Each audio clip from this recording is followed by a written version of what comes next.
Bonjour chers hommes, bonjour chers maris, bonjour chers époux, chers époux.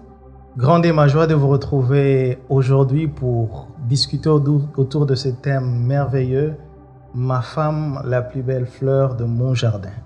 Une formidable métaphore. Je crois que vous l'avez compris qu'il est question ici de nos femmes, il est question ici de nos épouses. Et pour ceux qui ne sont pas encore mariés, histoire pour eux de se projeter déjà pour les jours à venir. Ma femme, la plus belle fleur de mon jardin. Fleur et jardin, ce sont deux concepts qui ressortent de ce thème. Fleur et jardin, deux mots plusieurs fois utilisés même dans la Bible, deux mots illustrant des éléments naturels avec lesquels nous interagissons régulièrement. Mais deux éléments, deux mots également, dont l'obtention renvoie à un travail, dont l'obtention renvoie à une activité. Le dictionnaire définit les jardins comme étant un lieu durablement et hypothétiquement aménagé où l'on cultive de manière ordonnée des plantes et autres éléments. Les fleurs, quant à elles, sont le fruit d'une culture dans un jardin très bien aménagé. C'est-à-dire que si vous voulez avoir les fleurs, vous devez les planter, vous devez pouvoir les entretenir, les arroser, et encore que les plus belles fleurs du jardin ont besoin d'un peu plus d'attention que simplement de les arroser. Il faut un peu plus de travail. J'ai aimé la citation d'un poète et écrivain qui a dit quelque chose qui m'a beaucoup fasciné. Il a dit, je cite, « Les femmes sont comme des belles fleurs. Ce n'est que lorsque vous les aimez et que vous en prenez soin, qu'elles s'épanouissent pleinement et deviendront les belles fleurs qu'elles sont. » Formidable citation.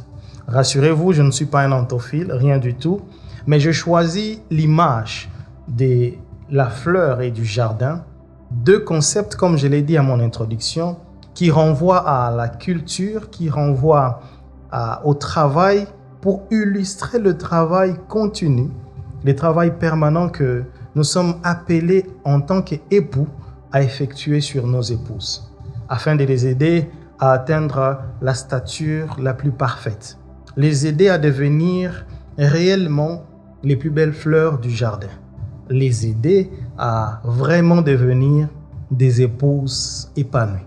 En tant que chef, en tant qu'époux, c'est un rôle, c'est une tâche qui nous revient.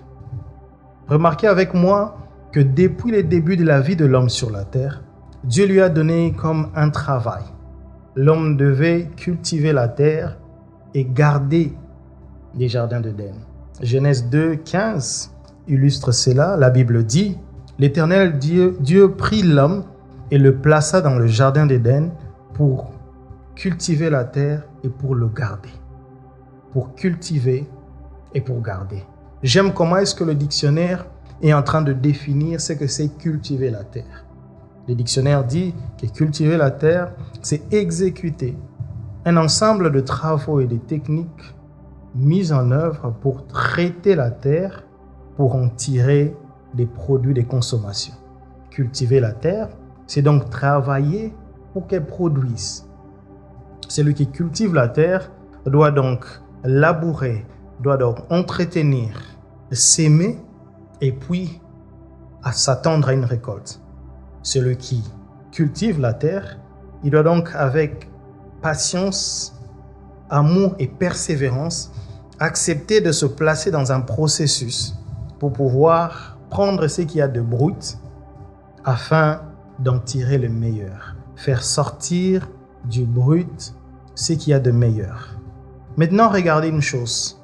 Lorsque vous regardez attentivement le chapitre 2 du livre de Genèse, vous allez comprendre une chose. Quand vous le regardez et que vous considérez dans le chapitre 2 le verset 22 du même chapitre 2, lorsque vous considérez le timing à laquelle Dieu présente la femme à l'homme, vous vous rendrez compte que ce n'est qu'après que Adam se soit entraîné à cultiver la terre et à prendre soin du jardin d'Éden que Dieu lui fit grâce de lui accorder la femme. Ce n'est qu'après que Adam se soit véritablement entraîné à cultiver la terre, à prendre soin du jardin, que Dieu se décide de lui faire grâce, de lui accorder Ève. C'est comme si Dieu savait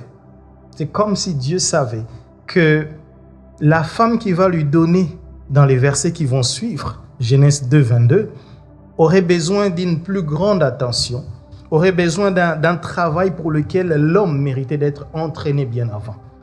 Cultiver la terre et garder les jardins d'Éden était comme une forme de training, une forme de préparation pour l'homme qui, dans la suite, devait prendre soin de la femme que Dieu lui ramènerait. Quelque chose de formidable. C'est quoi les défis dans cette réflexion?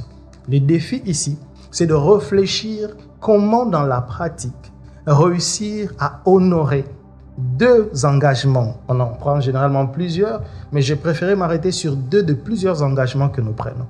Essayez de réfléchir comment dans la pratique respecter ou honorer deux des engagements que nous prenons pendant le mariage. Généralement, lorsqu'on se marie, nous disons tous une chose. Nous prenons l'engagement de prendre soin de nos conjoints. Nous prenons l'engagement devant les pasteurs, devant tout le monde, de prendre soin de nos épouses et de les aimer jusqu'à ce que la mort nous sépare. Mais quels sont les efforts que nous fournissons véritablement pour travailler nos épouses? Quels sont les efforts que nous fournissons véritablement pour qu'elles s'améliorent, pour qu'elles aient un développement personnel? Quels sont les efforts véritables que nous fournissons pour qu'elles deviennent des femmes accomplies? J'aimerais ici nuancer une chose. Prendre soin de sa femme, prendre soin de son épouse ne signifie pas apporter de l'argent. Parce que quelquefois, en tant qu'hommes, nous tombons dans un piège, c'est que nous réfléchissons beaucoup quant à comment nous pouvons ramener de l'argent à la maison pour donner à nos épouses, mais nous réfléchissons peu à comment rendre meilleure celle à qui cet argent est destiné. Grosse erreur. Qu'est-ce que nous faisons pour prendre soin de nos femmes? Qu'est-ce que nous faisons pour prendre soin de nos épouses? C'est le premier point sur lequel cette réflexion trouve toute sa base.